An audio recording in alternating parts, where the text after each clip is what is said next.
I'd like you to imagine your dream life.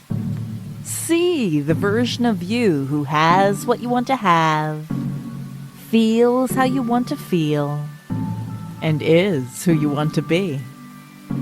I'm Brittany Hoops, your hypnotherapist and manifestation coach, and this is the show where I'll teach you to master the full power of your mind, to guide you on your journey towards destination manifestation.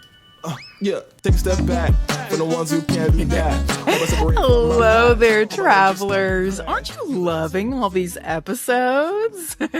I hope you do. I've been loving creating them. I'm so proud of myself for releasing so many here soon. Pats on the back for Brittany. Did you all know that there are hugely popular scientific manifestation methods that you've probably never heard of? I know my mind was blown when I learned these. So this is kind of the coolest part of manifestation, I would say, at least in my opinion. So I want to dive deep into this today. This is the subject that makes my sort of left brain, right brain synergy balance so happy. It's the science of manifestation, neuroscientific manifestation at its finest. So, because that's the thing that I would say a lot of people really just don't quite understand about manifestation. I mentioned it to my dad that I teach manifestation. He freezes up, he thinks I'm in some sort of cult. He doesn't understand. God bless him. Okay. He thinks it's woo-woo mumbo jumbo that he doesn't really kind of want to acknowledge all that much or have anything to do with. And hey, that's cool. You do you. But I think if he had the interest to take a moment and learn, that he'd find that it's actually a very advanced scientific process. And it utilizes a lot of what we know about very scientific things, like our brain. And that might be intriguing, I think, to his very left brain dominant interests. And so I like to sort of bridge the two, and we're going to do that today. I don't want to ever negate, because I'm a very spiritual person as well, but that's what I love about it, is that all of a sudden, the spirituality of it and the science of it both make sense with the same principles.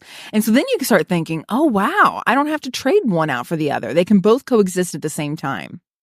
I do want to warn you, it can be pretty intense. So I don't know how deeply we can go here in just one episode, but there's a lot to it. But if there's anything that I touch upon today that you want to learn more about, you can always DM me. You can always request future episode topics. I can always go deeper into sort of one area versus the other. But today we're going to explore the neuroscience and psychology behind some of these manifestation techniques that we know and love. So actually, there's so much to dive into here.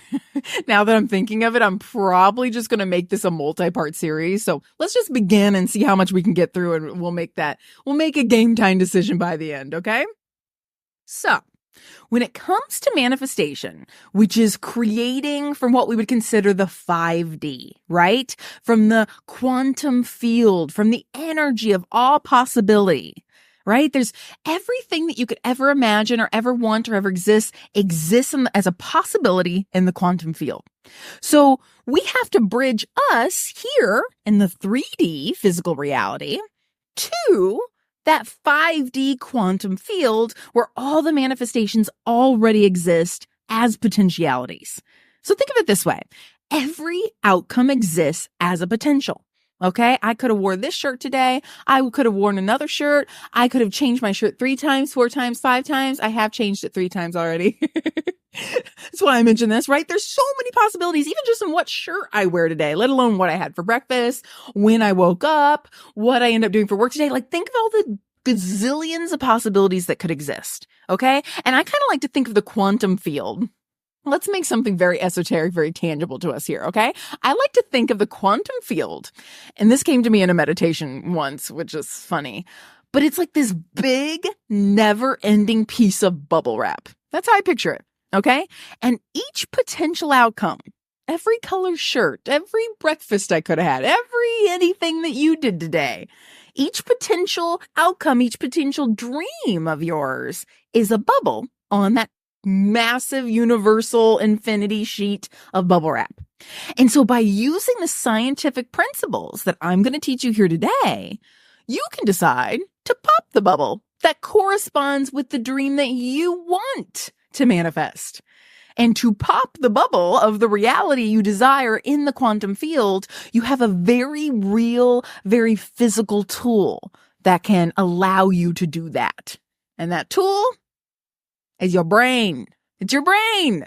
Because within your brain exists both your conscious and your subconscious minds. So to understand manifestation on a scientific level, it requires that you understand the brain. That's always been my biggest motive, is I want you to work with the tools that your mama gave you, okay? I want you to work with your brain, work with these very physical, biological tools that are going to allow you to manifest. And thank goodness for our brains. Thank goodness that they're adaptable, that they're malleable, that they're changeable. They're not stagnant or static. And this is all due to something called neuroplasticity. So I'm sure you've heard of it before. It's the quality that the brain has to be plastic, meaning not like filled with plastic, but meaning flexible, adaptable, trainable. Neuroplasticity refers to the brain's ability to reorganize itself by forming new neural connections throughout your life. That's what it does. That's what it's designed to do. So when you repeatedly focus on a goal or a desire, as you do with manifestation, right? Your brain then creates stronger neural pathways related to that thought. You're sending it a thought, which is an instruction, and it strengthens it so that it can pull it up easier and it can be more efficient and more effective. It's kind of like your computers, right? You might have certain files that you access quite a bit. And so your computer might save them locally on your hard drive rather than up in the cloud because it knows you click on that file every day. Let's save it locally so that it can load really quickly. Or maybe a better example of this would be, your like cache on your internet browser, right? So websites that you visit frequently, they're going to store and I could be really butchering this. This is my understanding of it, but I think they store the pictures and the things so that it can load quicker than a brand new website you've never gone before is going to take just a millisecond longer to load because it doesn't have all that stored in the cache. And that's kind of like these neural networks. It's like your brain is like, oh, she thinks that thought every day. She thinks she can't do it every day. So we're going to make it really easy for her to continue to think that she can't do it because we know that she thinks that thought every day. Let's serve it up quickly, right? So the example that I kind of always give when we think about this whole process is to liken it to a road system. Okay, so let's say that you want to manifest a flexible working schedule. You don't want to do the 9-to-5 grind anymore. You want to work for yourself. You want to set your own hours. Personally, I work from 2 to 10 p.m. most days, unless I have special sessions that are catering to certain time zones for my clients. Otherwise, that's my schedule. That's when I do my best work. That's when I plan it. I own my own business. I get to decide. So I like to go for a walk. I like to do my own hypnotherapy. I like to sleep in. I like to enjoy my leisurely mornings. Now, do I relax in the evenings? No, I work all through the evenings, but I've manifested this. And so let's say that you want to manifest something like this too. But you've been thinking the thought, I can't run my own business. That's too unstable. And let's pretend that your family, that's all they talked about.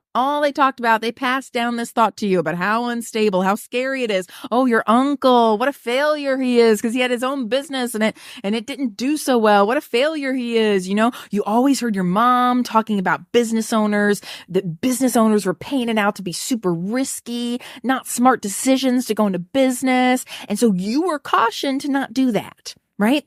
And so you grew up with this belief.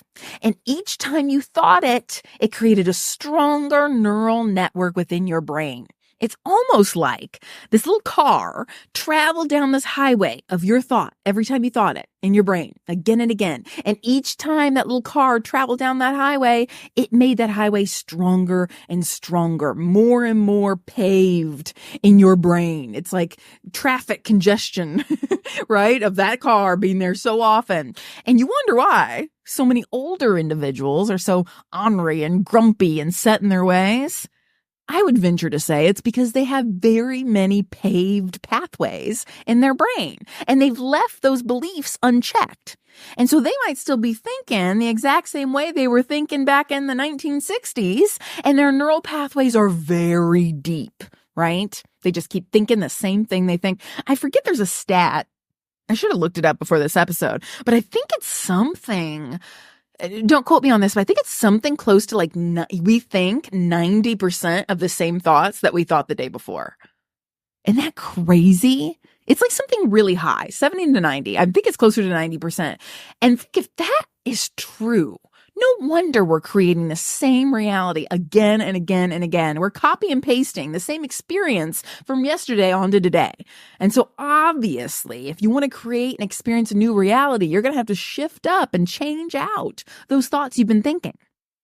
And so in this hypothetical situation of you wanting to manifest a flexible schedule, that's happened to you in this thought, right? But you recognize now, especially after listening to this podcast, right? You've recognized that it's this belief that's been creating and manifesting, that's been keeping you essentially from creating and manifesting that flexible work schedule that you want for yourself. And so you need to change this thought before you'll be able to go out there and start a business for yourself. So you need to create a new path, a new belief, a new thought. You can't be traveling that same 8-lane paved highway you've been doing up until this point. So let's just say for this example, the new thought you recognize that would be really beneficial for you is, I can have a flexible work schedule. That's what you want to believe, because if you believe that, you're going to be able to create that. You're going to be able to manifest that. And so at first, thinking that new thought, it's like you're going to take your little synaptic connection brain car of your awareness, of your focus and your awareness, and it's no longer driving on that old 8-lane highway in your brain of familiar thoughts that you've always thought. No, it's going to need to sort of put it in 4-wheel drive and go and drive on some new rocky terrain. It's driving on a path that you've never drove before. And so, yeah, it might feel a little uncomfortable the first time, the second time, maybe even the 20th time you drive that new path, you think that new thought. But imagine, what is the ground underneath you going to start looking like if you drive that new route 20, 100 times? It's going to the grass is going to become matted, right? There's going to be tire tracks in the road. All of a sudden that it's going to start looking like a road. It's not going to look like just a random, woods anymore. It's going to start looking like a road. You're going to be able to recognize, it's easier to travel down. It's going to be easier to drive down, right? That's what happens in your brain too when you think these new thoughts. Over time, this consistent focus on on those positive outcomes that you want to manifest, this consistent driving down this new path of thinking this new thought, it's going to begin to wire the brain to be more attuned to opportunities, to actions, to behaviors that align with your desire. It becomes more believable to you, more familiar. That path now is a more familiar path to the one that you used to drive before. So you start thinking, I can have a more flexible work schedule. And you're starting to believe it now. You've traveled that path again and again and again now. You're starting to believe it now. You've been thinking it, and the brain is softening to it. It's becoming more familiar with it. It becomes safe enough to believe it. You've been thinking it a few times. The brain's like, oh yeah, she's still alive. She thinks this new thought, and yet she's still alive. And yet she's not a failure. So yeah, keep thinking it, girl. Go right ahead. That's what I imagine your brain is saying if it were to talk to you. Okay. And so it feels safe enough to believe it. It's warming up to the idea that this could be true for you. And what you know, that's when your brain then allows you to notice things that you weren't able to notice before. You notice now the announcement that your boss put out at work, asking for people to work on a project that requires 0 client interaction, and therefore it could be done at any time of the day.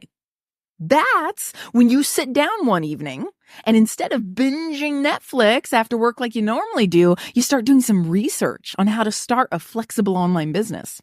Your brain is allowing you, it's inspiring you, it's giving you that internal aligned impetus to take these actions because it's operating off a different belief system than before. So when it comes to manifestation, the more you visualize in your inner mind and you affirm those goals that you have, especially when you're in a state of hypnosis, because that's the most receptive brain state that there is. That's why hypnosis works so much, is that it literally softens the mind. It pre-softens the mind. It's like, imagine your brain is frozen. Hypnosis defrosts the mind when you take it out of the freezer, okay? You're not going to be able to try to cut something when it's just taken out of the freezer. You're going to be hacking at it, right? Like it's too frozen. You can't change it. You can't do anything with it. With hypnosis, it's like defrosting your mind so that it's like warm. And then if you try to cut, you can cook with it. You can now cook that it's defrosted, right? Just by the way, we're not cutting or defrosting any brains in hypnosis. I just want to make that very clear. This is just me and my weird metaphors, okay? But hypnosis puts you in a receptive state. And so here's another metaphor for you, since I love them. I want you to think of your conscious mind, and I've done this before on the podcast. I've characterized the conscious mind versus the subconscious mind, but this is a little different, okay? I want you to think of the conscious mind like your strict grade school teacher, right? She's slapping the ruler on her palm. She's looking over your shoulder to make sure you're not cheating. She's grimacing. She's strict. She's a strict teacher, right? While the subconscious mind is like the substitute teacher. He's just there. He puts his feet up. That's me relaxing and leaning back, right? He puts his feet up on the desk. He popped in a movie for the class. Like, he doesn't care if you talk with your friend in the back of the classroom. Like, he's not the real teacher. Like, he's just letting you do your thing, your automatic sort of thing, right? We want the subconscious mind to be in charge when we want to make a change, not the conscious mind. The conscious mind is very quick to reject and really quick to adhere to societal rules and to adhere to established beliefs in these things. Whereas the subconscious mind, when it's properly accessed and the conscious mind is taking a PTO day and is on vacation and is called in the sub, that's when we can create change and we can do what we want, right? And so hypnotherapy puts the subconscious mind in charge, at least for that session, right? And so when it comes to manifestation, the more you visualize, the more you affirm your goals in this receptive, open state that we can access through hypnotherapy, the more your brain adjusts its patterns to align with your new belief that these outcomes are achievable. And that's what we want. We want your brain to align to that new belief that says, yeah, I can do this. Because when you think you can do it, you manifest doing it. So now you've created not only these new thoughts, but these thoughts have strengthened into new beliefs. And those new beliefs, they have morphed into new values. And those values now shift your actions and your behaviors towards manifesting your desired result. Manifesting isn't about sitting on the couch and magically waiting for your ideal life to sort of plop into your existence, okay? There's some really cool manifestation stuff that can happen with very little action or very little effort. That's fun. I love to tell those stories. I love to experience that, but not all of it. And certainly not the path of least resistance. The path of least resistance with your manifestations is to take actions and do them. So your brain is hard at work based on your beliefs, and it allows you, with the kind of instructions and the filter of your own beliefs, to see new realities that you couldn't see before. So this is what's really crazy, and I want you to just sort of go with me here, okay? There are things that have always been there, but your belief system prevented you from seeing it, okay? I don't know when this episode is going to air. As of right now, as I'm recording it, we're like a couple weeks away, maybe not even. How far away are we from election? Yeah, we're like less than 2 weeks away from a presidential American election, okay? And there's a lot of divisiveness in the people who support one candidate over the other. And I think this is a perfect example, without getting political at all, because that is not my area of expertise. Although I do suggest that if you live in America, please vote. I think that it's the best example of how we both can be living in the same country and have such vastly different experiences of how well a candidate is doing, of who is fit to be in office. Some even believe that you can be a convicted felon and be a president. That's all I'm going to say. There can be things that have always been there, but if your belief system may have prevented you from being able to see it. So I wholeheartedly believe that some people who support a particular candidate really truly think that they are making the right, best decision for themselves, probably most importantly in their mind. And I think they may even think that they're doing it for others. But their belief system has prevented them from being able to see other things. And the same goes for other people that support other candidates.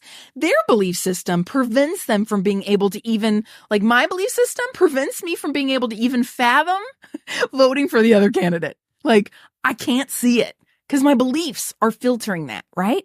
So I'd like you to kind of think of it like you're putting on new glasses. So let's pretend for a second that you're like me, and without your glasses or your contacts, you're like nearly legally blind, okay? Or severely sight impaired as I am. So without your glasses, without your contacts, girl, I'm not seeing a thing, okay? It's just not happening. I wouldn't be able to see my hand in front of my face. So let's pretend for a moment that one day I decide not to put in my contacts. And for some reason, oh no, I've misplaced my phone. And so I'm looking everywhere for my phone. And so without those glasses or without those contacts, it's going to be very hard to look around the room and find my phone because it's just kind of like blobs and shapes and diffused light. Like I can't see. But then let's imagine that I decided to put on my glasses. I put on my glasses or my contacts of a new positive belief about my manifestation. In this case, I want to manifest my phone. Want my phone back. It's the same world. It's the same 3D reality. It's the same physicalness around me, but the way I experience it has completely shifted. I can see and experience things that I couldn't have before. I go into the room, I look on the ground, and I'm like, oh, wow, there's my phone. But you see, the phone was always there. Okay, the realness of the phone was always there. I just couldn't see it without the lens of my new positive belief. Isn't that crazy? This applies to your manifestations too. That means there are opportunities out there. There are resources out there. There are all the things you need already exist for this manifestation. You just need your beliefs to be the glasses that allow you to see them out in the world.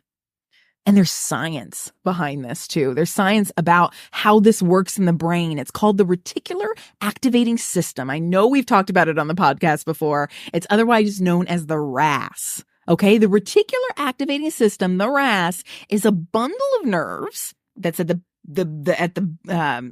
believe it's at the, brainstem. Yeah. It's a bundle of nerves at the brainstem that filters out unnecessary information so that only the important data gets through to your conscious mind. But here's the key word, important data. Who decides what's important? Oh, guess what? Your beliefs decide what is important. Your beliefs instruct to the RAS. Yeah, we can throw that out. She doesn't need to see that. She doesn't need to see that. She doesn't think she can build a business. So don't show her all the opportunities where she can build a business because she doesn't believe it. So unimportant. It's like a picture almost like the RAS, like a what is the word? Like a trash truck, like the garbage guys that come out and they're like, throw it out, you know? The RAS plays a crucial role in how we perceive our reality. So it's like the glasses and the contacts of my last example, right? It's entirely dictated by your subconscious beliefs.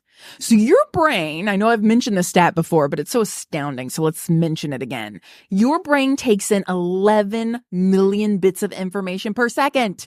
So I don't know how many seconds just went by. Okay, that's now and 11 million and another 11 million and another 11 million, like per second, guys. Okay, only your conscious mind can only handle 40 to 50 bits per second. Okay, the RAS is what determines what those 40 to 50 bits are.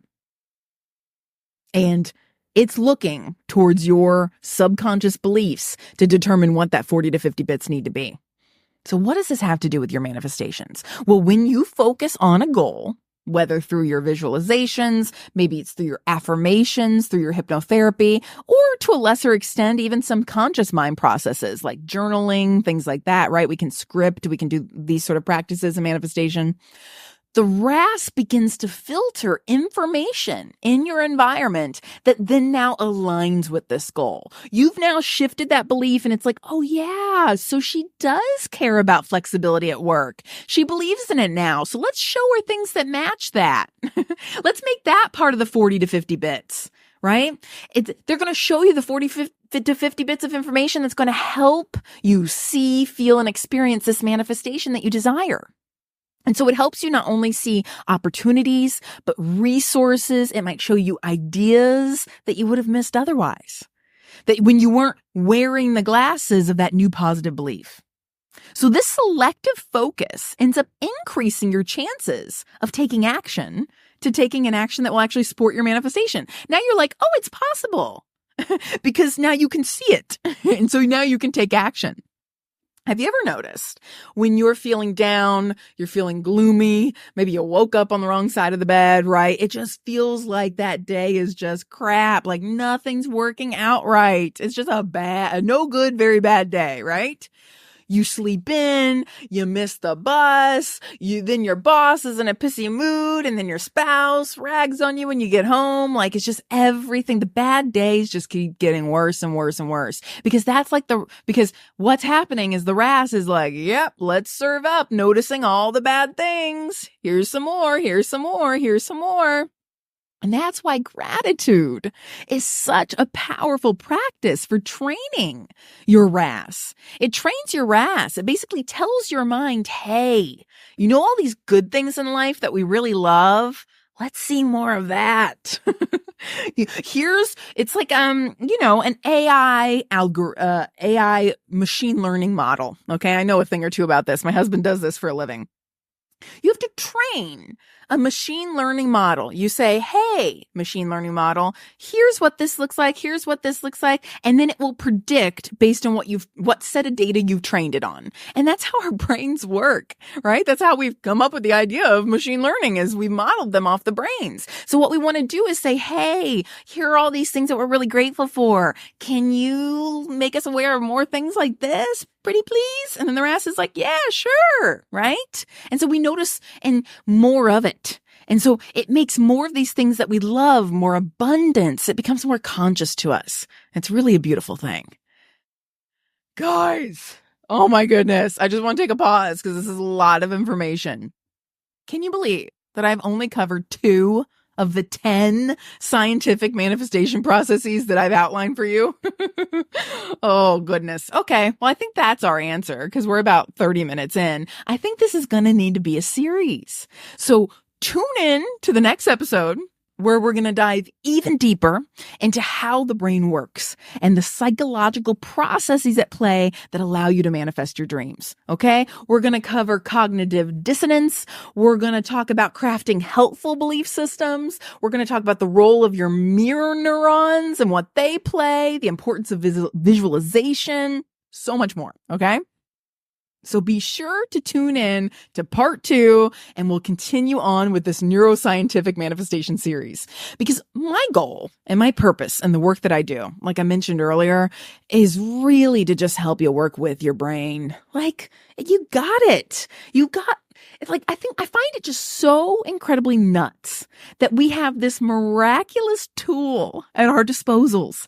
And the most you ever really learn about it is like, I don't know, in like a real applicable sense is like your 7th grade biology class where if you were like me, we dissected a pig's brain or something like, right? I don't even know if they still do that. That kind of seems super inhumane to me. I hope they don't.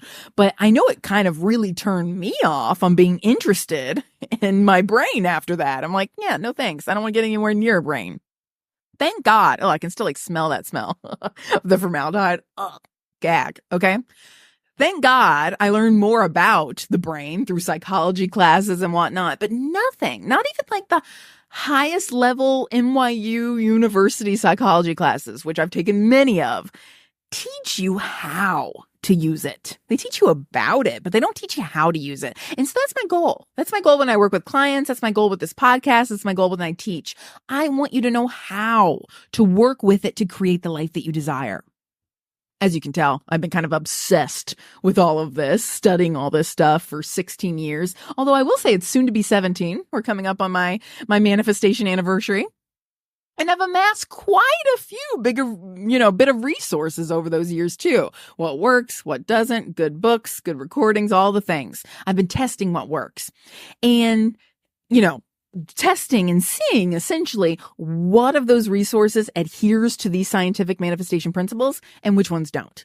So almost daily, I think I might have told you guys this story before, I was pulling from these resources, right, from my back pocket. And I'll work with a client and they'll describe something to me and I'm like, oh my God, have you read this book? Like this book was written about your life. And so then I would suggest it to them. I'd pull the link for them and share it with them. And so to kind of make my own life easier, I created this big Google Doc. It was like 20 pages long of all the best manifestation resources, all my favorites, so that I could have them handy whenever I needed to send them to people, right? And then I thought, why don't you just sort of pretty this up, add a few pictures and stuff, and share it with your whole audience? Like, I think a lot of people would really benefit from this. So that's what I did. And that's why it's available to you. If you want to download my 60 plus, honestly, it might even be more than that because it's a living document. I constantly add new things to it as I read new books.